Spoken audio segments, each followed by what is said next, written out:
बिस्मिल्लाहिर्रहमानिर्रहीम 18th All India Bar Exam 2023 is scheduled to be held on 29th October 2023. The last date for the online registration for this exam is 30th September. It is as per the notification of Bar Council of India relating to All India Bar Exam 2023. All India bar exam को लेकर कई सारे सवाल, कई सारे questions candidates के जहन में चलते रहते हैं। पहला क्वेश्चन तो लॉ स्टूडेंट्स जब ऑल इंडिया बार एग्ज़ाम का सुनते हैं कि भाई एलएलबी कंप्लीट कर लेने के बाद जब उन्हें किसी कोर्ट में प्रैक्टिस करनी होगी तो उससे पहले उनके लिए एक एग्ज़ाम क्वालिफाई करना होगा जिसका नाम है AIBE all India bar exam. तो ये क्या है?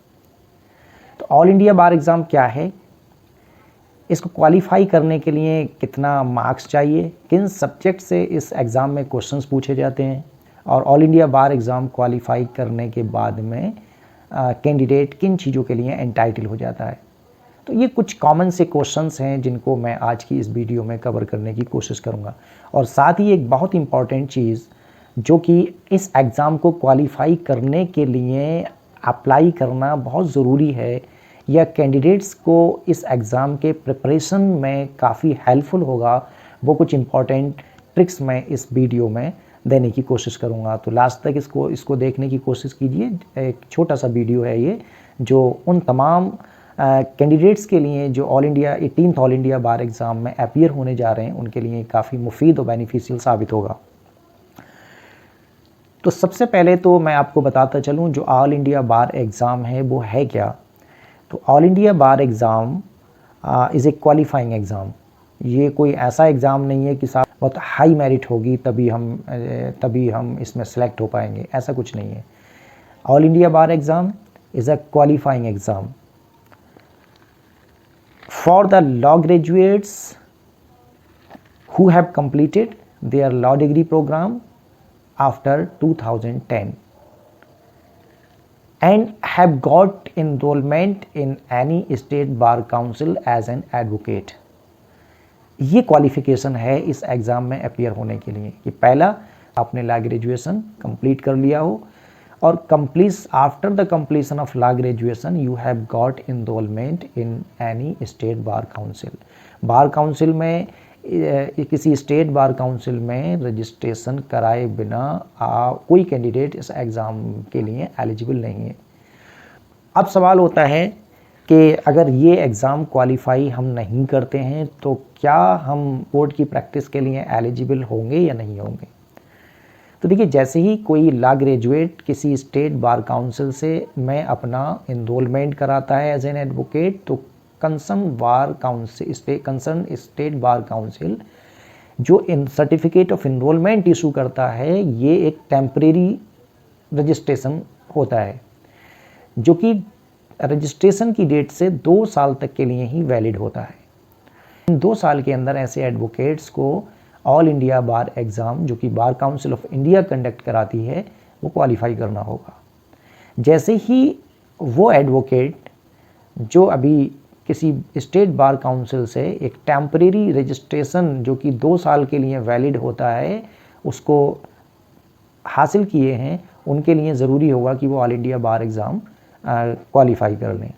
और जैसे ही वो all India bar exam qualify कर लेते हैं जो रिज़ल्ट होगा उसकी कॉपी कुछ एक फॉर्मेलिटीज़ होती हैं उनको फुलफ़िल करते हुए इसकी कॉपी उस कंसर्न स्टेट बार काउंसिल को भेजनी होती है और इसके बाद वो बार काउंसिल आपको एक COP नंबर एक सर्टिफिकेट के साथ में इशू कर देता है। COP means certificate of practice. अब ये जिस एडवोकेट को सर्टिफिकेट ऑफ प्रैक्टिस मिल जाता है अब उसको उस स्टेट बार काउंसिल ने अपने ज्यूरिसडिक्शन में आने वाले तमाम सबऑर्डिनेट कोर्ट्स और हाई कोर्ट की प्रैक्टिस के लिए उसको एक तरह से परमानेंट रजिस्ट्रेशन या परमानेंट सर्टिफिकेट दे दिया है। बिना इस एग्ज़ाम को क्वालिफाई किए आपका जो रजिस्ट्रेशन हुआ है वो सिर्फ 2 साल तक के लिए ही वैलिड है। लिहाजा हर एक ऐसे लॉ ग्रेजुएट को, हर एक ऐसे एडवोकेट को जिसने अभी रिसेंटली अपना रजिस्ट्रेशन कराया है, उसके लिए ज़रूरी है कि वो अपने रजिस्ट्रेशन की डेट्स के 2 साल के अंदर अंदर all India bar exam qualify कर ले। तो जैसा कि 18th all India bar exam का नोटिफिकेशन इशू हो चुका है और 29 अक्टूबर को ये एग्ज़ाम होना शेड्यूल्ड है। हमारे पास तकरीबन आज से 1 महीना इसके प्रिपरेशन के लिए मिला है। जिन कैंडिडेट्स ने अभी तक इसके लिए रजिस्ट्रेशन नहीं कराया है, ऑनलाइन रजिस्ट्रेशन की लास्ट डेट 30 सितंबर है, वो अभी इसके लिए रजिस्ट्रेशन करा लें ताकि उनको 18th all India bar exam में अपीयर होने का मौका मिल जाए। अब नेक्स्ट क्वेश्चन है कि भाई इस एग्ज़ाम के लिए इस शॉर्ट टाइम में, 1 महीने का तकरीबन हमारे पास वक्त है, इस शॉर्ट टाइम में इसके लिए कैसे तैयारी करें, कैसी इफ़ेक्टिव प्रिपरेशन करें जिससे कि हमने आगे कोई अटेम्प्ट और ना देना पड़े, इसी 18th all India bar exam में हम इसको क्वालिफाई कर लें।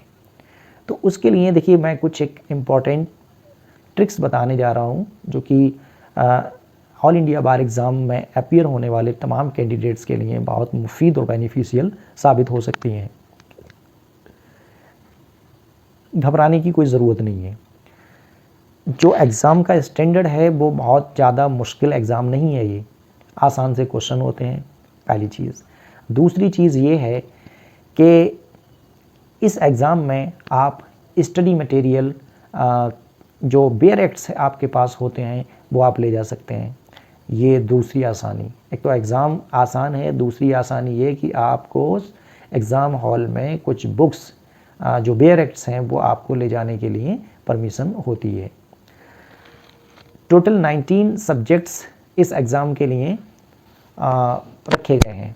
इन 19 सब्जेक्ट से 100 क्वेश्चंस आपको दिए जाते हैं।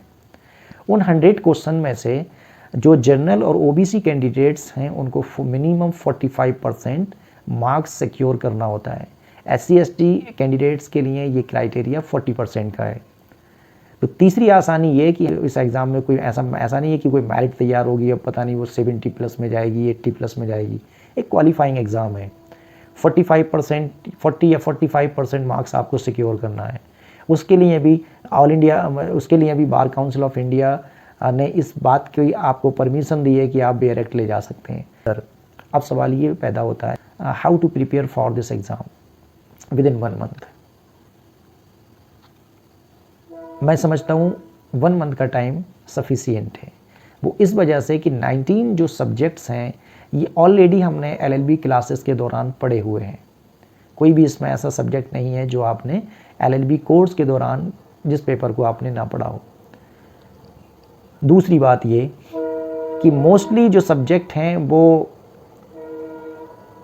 बेयर एक्ट से रिलेटेड हैं, यानी कि ऐसे सब्जेक्ट्स इसमें हैं जैसे कॉन्स्टिट्यूशन ऑफ इंडिया है, IPC है, CRPC है, CPC है, एविडेंस एक्ट है, लॉ ऑफ कॉन्ट्रैक्ट है, प्रॉपर्टी लॉ है, निगोशिएबल इंस्ट्रूमेंट एक्ट है, लैंड एक्विजिशन एक्ट है।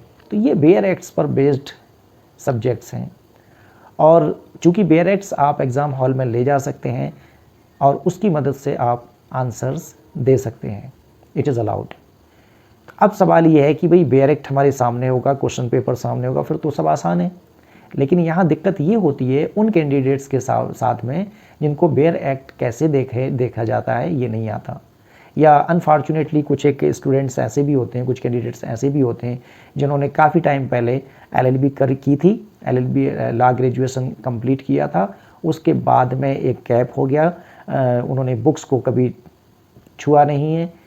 कुछ लोग होते हैं ऐसे कि जो है स्टडी से कतराते हैं, किताब बस LLB कंप्लीट किया और किताबें उठा के रख दी, नहीं देखते। ऐसे कैंडिडेट्स के लिए थोड़ा सा दिक्कत होगी। साथ ही ऐसे कैंडिडेट्स जिनको बेयर एक्ट कैसे देखा जाता है ये नहीं आता, उनको दिक्कत होगी। अब ऐसे कैंडिडेट्स को ही मैं ध्यान में रखते हुए ये कुछ इंपॉर्टेंट ट्रिक्स यहाँ पर देने की कोशिश कर रहा हूँ। मैं समझता हूँ जिन स्टूडेंट्स की एवरेज अटेंडेंस भी क्लासेस में रही है, बेसिक्स जिनके क्लियर हैं, वो अगर रिवीजन भी ना करेंगे तो 60% मार्क्स समथिंग वो इसमें सिक्योर कर सकते हैं फर्स्ट अटेम्प्ट में। तो उनके लिए तो कोई मसला ही नहीं है। 45% मार्क्स चाहिए क्वालिफाई करने के लिए, मैं समझता हूँ वो 50-60% मार्क्स सिक्योर कर लेंगे। लेकिन फिर भी अच्छा सिक्योर करने के लिए मेरी एडवाइस है कि वो अच्छे से रिवीजन करें ताकि उनकी नॉलेज में इजाफा हो और जो रिज़ल्ट हो उसमें आपका जो रिज़ल्ट आता है उसमें आपने कितना % मार्क्स सिक्योर किया है ये रिज़ल्ट में उस मेंशन होता है। तो आपको अच्छा फील हो कि हाँ मैंने 70% या 70+ % मार्क्स जो है सिक्योर किया है। तो उन कैंडिडेट से जिनके बेसिक्स क्लियर हैं उनको भी मेरी एडवाइस है कि वो अच्छे से इस एग्ज़ाम के लिए प्रिपरेशन करें और तब इस एग्ज़ाम में अपीयर हों। दूसरा, उन लोगों के लिए जिनकी जो थोड़ा सा जिन्होंने काफ़ी टाइम पहले LLB किया, अपना लॉ ग्रेजुएशन कंप्लीट किया है और बीच में स्टडी मटेरियल से कोई उनका कनेक्शन नहीं रहा है, बहुत सी चीज़ें भूल चुके हैं, उनको अगर कुछ कैंडिडेट्स इस तरह के भी होते हैं कि उनको जो है वो क्लासेस नहीं करते थे और कोई सिस्टमेटिक उन्होंने स्टडी की नहीं थी लेकिन LLB बस पास कर लिए। तो ऐसे कैंडिडेट्स जो है वो बेयर एक्ट से भी जो है प्रोविज़न्स को नहीं निकाल पाते हैं, बेयर एक्ट भी नहीं देख पाते हैं। तो ऐसे कैंडिडेट्स के लिए थोड़ा सा ये मुश्किल है। और जो रिपोर्ट्स मिलती हैं कि भी उनका क्लियर नहीं हुआ, उन्होंने क्वालिफाई नहीं कर पाए, उनके 2 अटैम्प्ट हो गए, 3 अटैम्प्ट हो गए और उनका ये all India bar exam qualify नहीं हुआ। तो इस कैटेगरी में वही स्टूडेंट्स होते हैं जो अपने लॉ ग्रेजुएशन के दौरान क्लासेस नहीं करते थे, स्टडी से कतराते थे या बहुत टाइम से वो किताबों के कांटेक्ट में ही नहीं है। तो ऐसे या जिनको बेयर एक्ट भी देखना नहीं आता है, तो ऐसे स्टूडेंट्स के लिए, ऐसे कैंडिडेट्स के लिए ये थोड़ा सा मुश्किल होगा। अब मैं ऐसे ही कैंडिडेट्स को थोड़ा मोटिवेट करने के लिए और उनके लिए इस एग्ज़ाम को इजी बनाने के लिए ये कुछ इंपॉर्टेंट ट्रिक्स दे रहा हूँ। वो इस पर अमल करके इसमें इसको क्वालिफाई कर सकते हैं और अच्छे मार्क्स सिक्योर कर सकते हैं। देखिए, 19 सब्जेक्ट से आपसे क्वेश्चन इस एग्ज़ाम में पूछे जाएंगे। अब 19 सब्जेक्ट्स हैं, 1 मंथ का हमारे पास वक्त है। मैं समझता हूँ कि कुछ स्टूडेंट्स के लिए, कुछ कैंडिडेट्स के लिए तो ये 1 मंथ का टाइम सफिशिएंट है 19 सब्जेक्ट्स को रिवाइज़ करने के लिए। लेकिन उनके लिए जिनको पहले से वो सब्जेक्ट्स पढ़े हुए हैं, आते हैं, जिनको आते नहीं है, जिन्होंने पढ़े नहीं है ढंग से, उनके लिए ये टाइम पीरियड शॉर्ट है। अब ऐसे लोग क्या करें कि हम इस 1 मंथ के ड्यूरेशन में ही इन पेपर्स का रिवीजन कर लें और ये एग्ज़ाम हमारा क्वालिफाई हो जाए। तो ऐसे कैंडिडेट के लिए मेरी एडवाइस है कि इन तमाम सब्जेक्ट्स को आपको पढ़ना चाहिए, लेकिन टाइम की जो शॉर्टेज है उसको समझते हुए आप ये करें कि इन 19 सब्जेक्ट में से 9 सब्जेक्ट्स को अलग हटा के रख दें। और वो 9 सब्जेक्ट्स इसमें कौन कौन से हैं जिनसे सिर्फ 2 क्वेश्चंस आपसे पूछे जाते हैं। 5 सब्जेक्ट इसमें ऐसे हैं जिनसे सिर्फ 2 क्वेश्चन पूछे जाएंगे। 5 सब्जेक्ट्स को निकाल देने के बाद 14 सब्जेक्ट्स आपके बचते हैं। इन 14 सब्जेक्ट्स में से भी जैसे कुछ सब्जेक्ट हैं टैक्सेशन लॉ, ये बहुत ज़्यादा लोगों का इस पर क्लियर नहीं है। जो लोग प्रैक्टिस में हैं टैक्सेशन में, उनके लिए तो आसान है, लेकिन अगर किसी को थोड़ा इससे डर लग रहा है कि भाई मैं taxation law, direct tax, indirect tax और मैं ये सब नहीं जानता और इसको मैं इतना कम टाइम में पढ़ भी नहीं सकता, टैक्सेशन को हटा दें। साइबर लॉ छोटा सा एरिया है, इसको कर सकते हैं। अगर इससे भी घबराहट हो रही है, इसको हटा दें, 2 क्वेश्चन इससे आएंगे। लैंड एक्विजिशन एक्ट है, अगर ये अक्सर लोगों का पढ़ा हुआ नहीं होता है, इससे डर लग रहा है, हटा दें, 2 क्वेश्चन पूछे जाएंगे। IPR है, 2 क्वेश्चन पूछे जाएंगे। अब वो पेटेंट लॉ से पूछ ले, कॉपीराइट लॉ से पूछ ले, कहाँ से पूछ ले, ये कुछ पता नहीं है, 2 क्वेश्चन होंगे, अलग हटा दें। कंपनी लॉ है, 2 क्वेश्चन पूछे जाएंगे, काफ़ी लेंदी है लेकिन 2 क्वेश्चन पूछे जाएंगे, हटा दें, ना करें रिवीजन। इन्वायरमेंटल लॉ है, 2 क्वेश्चन पूछे जाएंगे, कोई जनरल अवेयरनेस का क्वेश्चन आ गया, आप बिना पढ़े भी जवाब दे सकते हैं, अदरवाइज़ उसमें टाइम ख़राब ना करें, 2 क्वेश्चन पूछे जाएंगे, इसको भी हटा दें। तो मेरा मशवरा ये है कि इसमें से आपके 8 और 9 पेपर्स जिनसे 2 सवाल पूछे जा रहे हैं, 2 से 3 सवाल पूछे जा रहे हैं, वो आप यहाँ से हटा दीजिए। बाकी आपके पास बचते हैं 10 to 12 subjects. In 10 to 12 subjects को आप रिवाइज़ करिए। रिवीज़न के लिए भी ये मैं एक तरीका और आपको बता दूं कि आपको एग्ज़ाम क्वालिफाई करना है, उस पॉइंट ऑफ व्यू से मैं आपको बता दूं कि आपको करना ये है कि बेयर एक्ट तो आप एग्ज़ाम हॉल में लेकर जाएंगे, तो सबसे पहले आपको सीखना है बेयर एक्ट से कैसे हम प्रोविज़न्स को तलाश करें। कुछ क्वेश्चन ऐसे होंगे जिसमें सीधा पूछा जाएगा कि भाई ये इस एक्ट के ये किस सेक्शन में दिया हुआ है, तो जाहिर सी बात है उस एक्ट के बारे में आपको पता होगा, उस एक्ट का जो कह लीजिएगा कि एक स्ट्रक्चर है वो मालूम होगा, उस एक्ट का जो एक मैप है वो आपको मालूम होगा, तब आप इस क्वेश्चन को वहाँ से तलाश करके आंसर दे सकते हैं। कुछ एक क्वेश्चन ऐसे होंगे उसमें सीधा सेक्शन का जिक्र होगा, आर्टिकल का जिक्र होगा और उसके किसी एसेंशियल एलिमेंट को पूछा जा रहा होगा, तो आप उस आर्टिकल या उस सेक्शन को उससे रिलेटेड जो लॉ है, उसका जो वेयर एक्ट है उसको तलाश करिए, वहाँ से फ़ौरन आप निकालिए। तो ये आपको वेयर एक्ट देखना आता हो तो आपके लिए बहुत आसान है।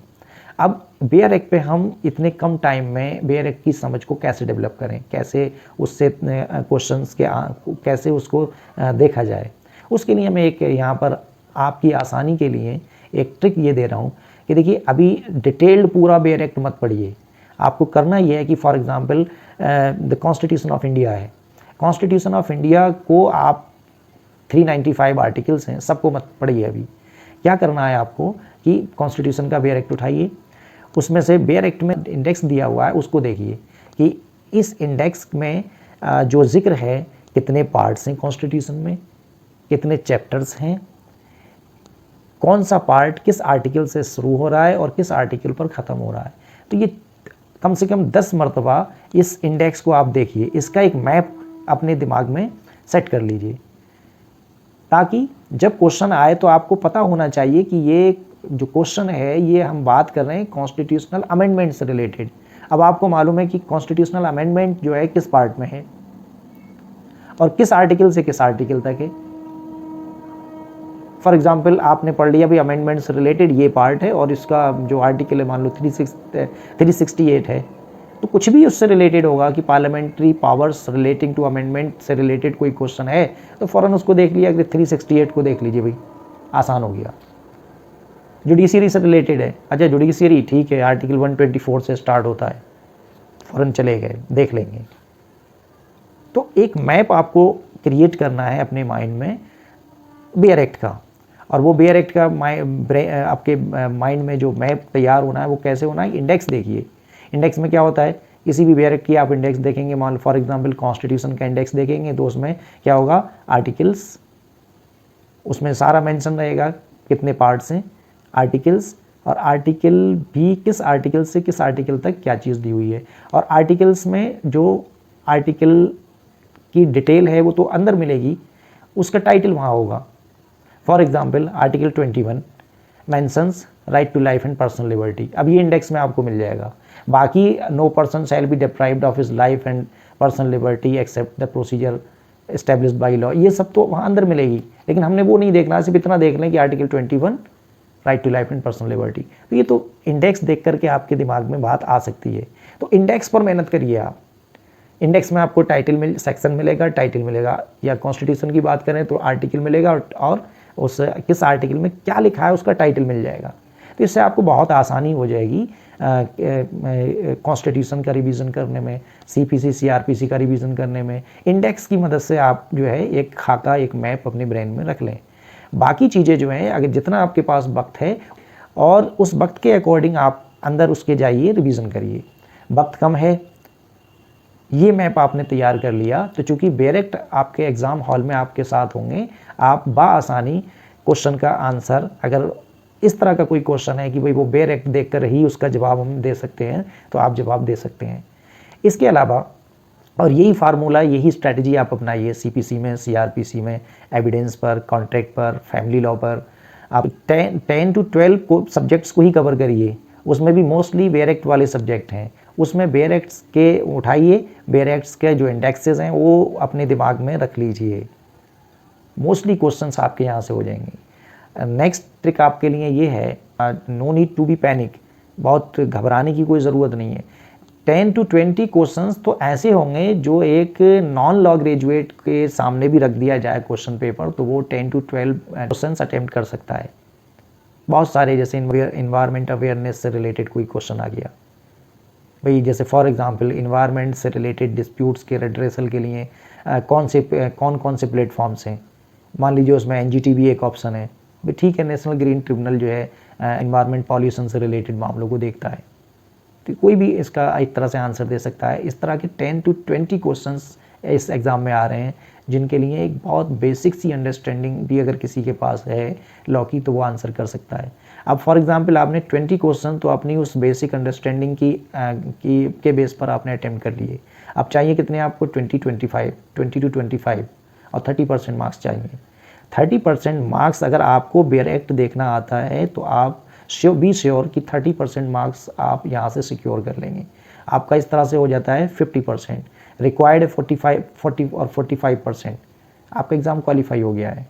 बाकी आप जाहिर सी बात है कि एक एग्ज़ाम फेस करने जा रहे हैं तो पढ़ेंगे, आप पढ़िए जितना भी जिस भी सोर्स से आपको नॉलेज मिल रही है इन सब्जेक्ट से रिलेटेड जो ऑल इंडिया बार एग्ज़ाम में पूछे जाएंगे पढ़िए। इंटरनेट पर बहुत अच्छे मटेरियल्स आपको सिस्टमेटिक वे में आपको मिल सकते हैं, वहाँ से पढ़िए।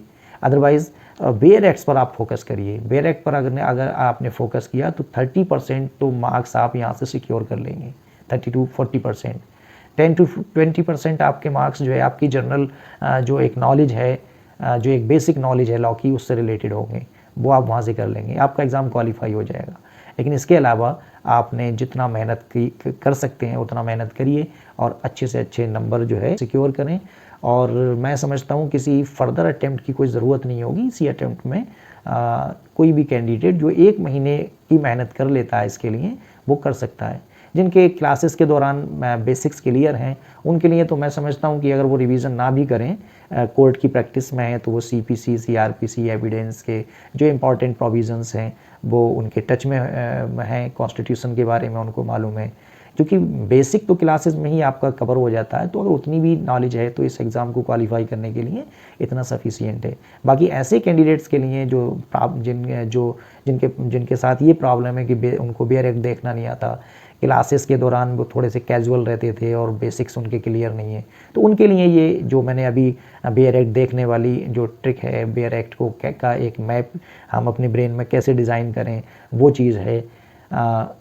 तो ये अगर इन ट्रिक्स को ध्यान में रखते हुए अगर एग्ज़ाम में अपीयर होते हैं तो hopefully they can qualify this exam in 1 attempt।